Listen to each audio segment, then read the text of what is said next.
At this point, I've done 2 videos on r/anti-work, the subreddit that began as catharsis for wages who really just wanted to stick it to their boss, but was rapidly subverted and became all about overt communism. The most recent video was centered on the now former admin of the sub, since he had quite a few skeletons in his closet. But the first video was all about how there actually wasn't anything anti-capitalist about the content of r/anti-work. It was, in fact, capitalism working as intended. Just as an example of what I mean, check out this recent post. It's a free market. I get to decide who buys my product being my labor. My labor goes to the highest bidder. Want my labor? Outbid the next guy. Millennials aren't job hopping. You were either too poor or too cheap to pay for their labor. This is actually a completely reasonable statement. The comments are talking about how this is sticking it to the man, or doing praxis or whatever, but this is actually how it should be. For example, when conservatives talk about limiting immigration in order to reduce the supply of labor, forcing employers into bidding wars over the labor pool, this is explicitly what they're talking about. This isn't some leftist subversion of capitalism. This is actually what conservatives want.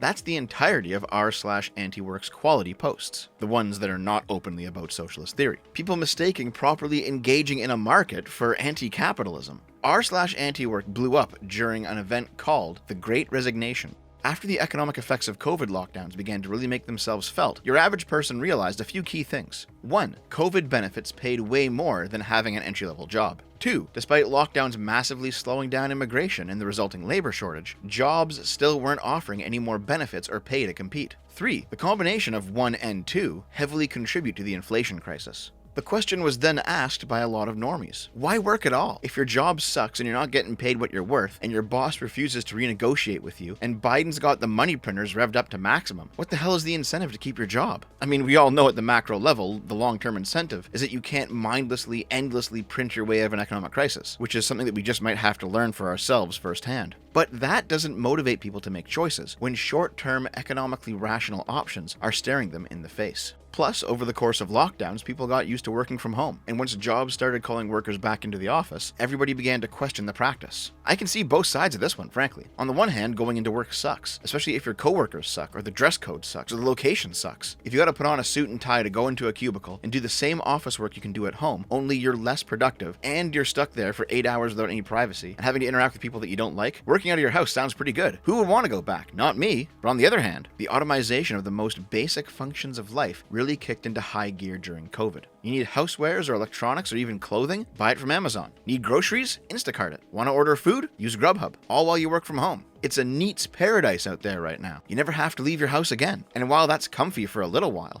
it's gotta be psychologically damaging to do it long term, to just never go outside or engage with your community ever again. It's out of all of this that we got quiet quitting. The term quiet quitting is older than this current series of events, but was first thrust into the modern limelight when this TikTok video was posted on r/anti-work and subsequently went viral. I recently learned about this term called quiet quitting, where you're not outright quitting your job, but you're quitting the idea of going above and beyond. You're still performing your duties, but you're no longer subscribing to the hustle culture mentality that work has to be your life. The reality is it's not, and your worth as a person is not defined by your labor. This has actually been around for over 50 years, but under a different name, work to rule, meaning literally work to the rules of your contract or workplace and not one bit more. The idea is, some employers don't understand or value the little extra bits of unpaid labor they get from their employees who do it simply out of convenience. Like if you check your work email after hours, or if you punch out and then go quickly finish up a job before going home, or if you do a quick little thing during your break. And if an entire workforce adheres to their rights under contract strictly, not giving up even one little drop of unpaid labor, the resulting slowdown in productivity at the company is enough to make management notice while simultaneously breaking no rules or laws. To refer back to Reddit again, it's basically just r/malicious compliance. And people are eating this shit up, like Zoomers have found something amazing and new. Oh my god, guys, what if we just did the bare minimum in our jobs in order to not get fired, and then used our extra time and energy on ourselves? Yeah, people have been doing that since before you were even born. However, a lot of the TikToks on the topic seem to not really understand the basics, like this one. Hey Bob, for the next month or two, I'm gonna need you to come in an hour or two early and stay a couple hours behind. A little short-staffed and all hands on deck. Oh, sure thing. Are you gonna double my pay for the extra hours I'm working? Bob, we pay you a $40,000 a year salary. Of course we're not gonna give you overtime. Think of it as a learning experience and giving the company an extra helping hand. Okay. Does this learning experience pay my bills? Or better yet, does it pick up my kids from daycare? No. But there is a performance review next month. What, so that I can get a 5% pay bump versus 3%? Yeah, I'm all set. I'm gonna quiet quit. Gonna quiet what? Quiet quitting. I'm gonna come in during my normal working hours next week and do my job. If you need me to do more, you can pay me more. Otherwise, I'm all set. Thanks.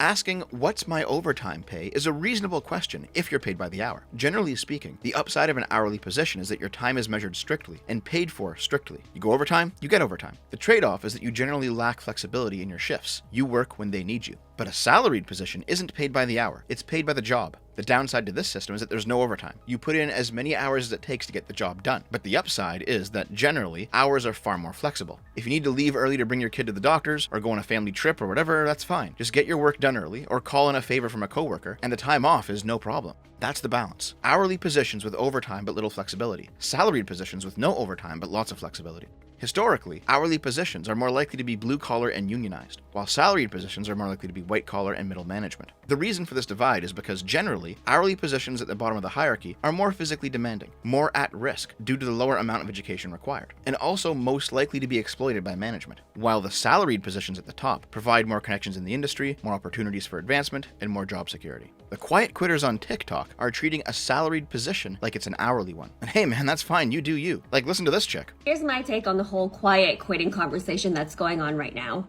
Quiet quitting is doing the bare minimum at work and not going 110% above and beyond expectations. And it's being defined as leaving work on time, not checking your emails outside of work hours, and not subscribing to hustle culture, which isn't that what a job should be already? It's one of those narratives that paints the employee as the villain, when the symptoms of quiet quitting, like being disengaged from work, not being motivated, being disconnected from the values and the missions of the company, are mostly things that the company needs to solve and address. Bottom line is that people just want to detach their identities from their working life. It's got to be a two-way street from the employer as well, because employees want to feel supported in their role and in their life. This is all reasonable to me. I'm not a Marxist here. I don't believe in a lasting permanent connection between people that grants you a stake in their behavior due to simple economic interactions. But I promise you, if you behave like this in a salaried job, when it comes time for somebody to get promoted, you'll be the one passed up for advancement, in favor of somebody else who didn't quiet quit. In an hourly position, especially if it's unionized, promotions come solely by seniority. If you've got the most hours, that means you're the next in line for the promotion. That system has its own problems, because there's no guarantee that the person with the most hours is the most qualified. They might just be the last hanger-on. For example, the current manager at my last wagey job, the one that I quit to do YouTube full-time, is only the manager because everybody else recognized the job as transitory and used it as a stepping stone to build some quick cash and then get out. She's a meth addict who was the least capable of all of us, and her promotion serves to confirm it, because people who are actually capable end up moving on instead of moving up. But in a salaried position, if you're putting in the bare minimum while your coworker is going above and beyond, you're not getting the promotion. It's as simple as that. Now, if you're okay with that, if you don't want promotions, if you want to just stay where you are and not advance in your career, then quiet quitting is exactly what you should do. If they want you to do more than what you were hired to do, they should pay you. If they're not going to pay you, you shouldn't do it. I guess what these people are missing is they actually are paying you. They're paying you in promotions, networking, opportunities, all of which do lead to more money down the road. But it's completely reasonable not to want those things too. I wouldn't want to get paid in Wendy's gift cards, even though it's still money I could spend at Wendy's. If they're not compensating you in your preferred currency, dollars over career advancement in this case, then that pay is a lot less valuable to you. Of course, a lot of the discourse around this topic isn't exactly intelligent. Okay, let's see. Goal for today. 500 calls. We're doing 50. We're doing 50. She did not say that. She did not. Oh my I'm dying. I'm happy to help. Have a great day. Okay, bye. Jesus Christ, if I work with this lady, I would love it if she would actually quit. Also, she swings a bit too far in the other direction, you know? It's Maple Muffin Monday, everyone. Let's go to the break room. Did you watch last week's episode of The Bachelorette? Yeah, good drama, right?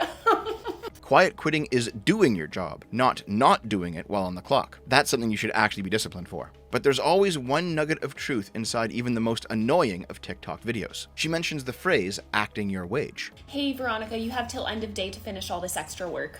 Respectfully, Susan, it's 2022. We're acting our wage, so don't give me extra work. Okay? Thank you. Thank you. It's a play on words of acting your age, a saying that I'm sure we all heard growing up. Acting your wage is basically the same thing as quiet quitting and working to rule. It's the idea that you do what you're paid for, and fair enough. But we can also flip this on its head. If you want a higher wage, you gotta act like it too. This idea is best seen as something like commission work, where the more you do, the more you get paid. In that job, whether it's high pay or low pay, you're always acting your wage. On the Weekly Sip a little while ago, I read an article describing Ontario's provincial government enshrining a right to disconnect. What this basically means is that your employer cannot punish you for not doing anything work-related on your off hours. We're talking small stuff like answering emails, unless you are being paid to be on call. As I've mentioned in both this video and a dozen others, Marx's critique of liberalism stems from the liberals' right of disconnection. You must be on call at all times, even if we don't pay you. Sounds like it's an exploitative capitalist wet dream, and I'm sure it is, but it's not strictly a capitalist thing. We saw, for example, during the early stages of COVID in China, doctors and nurses were forced to work under the threat of state retaliation every waking hour of every day, because the society, the people, the collective had a right to their labor. Ontario's law came from conservatives, and progressives here haven't spoken a word about it. Socialists only view the quiet quitting stuff, the acting your wage stuff, as a win because they're not in power. If they were, it wouldn't be tolerated, because if you don't labor, you're stealing from the workers, comrade. This is the main reason why the individualist perspective is the solution to all of this. When I work on my YouTube channel, yes, it's YouTube who pays me, and yes, they benefit from my work, but I don't do it for them. I don't really care about them as a company, especially after the copyright bullshit I had to deal with recently. I do it for me. When I work harder, I'm the one who benefits. YouTube benefits too, but I don't really care. I care about me. The quiet quitting mentality applies if you will literally get nothing for going above and beyond. No overtime pay, no career advancement, nothing. At that point, the only thing left to get is the pride of knowing that you went above and beyond and that your name is attached to the excellence. That's good, sure, but I wouldn't blame people for not doing a thing if that's the only reward. However, if there actually is a reward for going above and beyond, and you decide to quiet quit, that's your choice, but you're kind of a loser. I mean, at least you're getting out of the way of people who actually want to move forward with things. That's a plus. But you're purposely gimping your career. Again, if you don't value your career and want to spend time with your friends or whatever, that's your choice. But 30 years down the line, when the other guy is blown up and you're still at the bottom of the totem pole, you have only yourself to blame. But at the very least, within a liberal system, you have that choice. You have the choice to be mediocre if that's what you really want. Every socialist society points guns at the workers and demands that they work towards the socialist utopia, because if the working class collectively owns their labor, then the collective owns your labor. You don't own it in an individualistic, exclusive way. There's no quiet quitting allowed when others have the right to your labor. At the end of the day, this quiet quitting thing is example 596,872 of socialists not understanding how capitalism works, performing capitalism as it was intended, and failing to realize that if they lived in their system of choice, they would be shot for doing this very thing.